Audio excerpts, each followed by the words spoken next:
كنز تحت الارض وكنز فوق الارض، كنوز مصر ما بتخلصش. تيجي نفهمها ببساطه. تخيل كده لو عندك كنز في ارضك وكنت بتطلعه خام وتبيعه بسعر بخس، وفجأة قررت تقول لا أنا هصنعه وأكسب منه 10 أضعاف. دلوقتي بقى إحنا بنتكلم عن إيه؟ إيه الكنز ده؟ ده الفوسفات المصري. قرار شكله بسيط بس ممكن يقلب ميزان الاقتصاد كامل. تعالى بقى أقول لك الموضوع بطريقة كده بسيطة وافهم معايا كده بالراحة عشان نفهم كل حاجة. مصر من سنين طويلة وهي عندها معدن اسمه الفوسفات، ومن اكبر الدول اللي عندها فوسفات. بس المشكله كانت في ايه؟ كنا بنطلعه زي ما هو خام كده ونبيعه وخلاص، زي اي واحد عنده قطن جامد وبيبيعه خام بدل ما يطلعه يعملوا هدوم ويكسب اكتر. لكن السياسات بدات تختلف في مصر وبدانا نبص بشكل مختلف. دلوقتي بقى في كلام ان مصر بدات توقف تصدير الفوسفات الخام تدريجيا وتبدا تحوله جوه البلد لاسمده زراعيه وحمض الفوسفوريك وصناعات كيماويه تقيله. يعني بدل ما بنبيع التراب هنبيع الصناعه اللي وراه.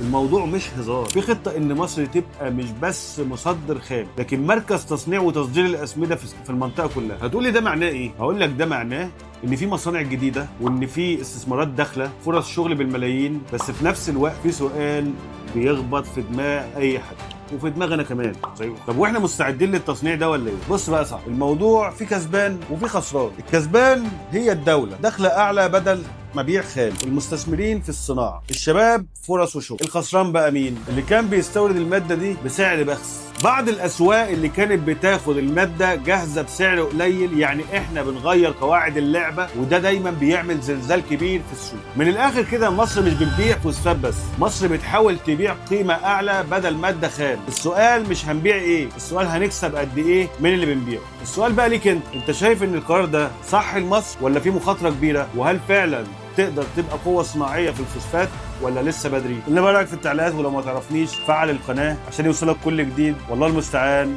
وتحيا مصر.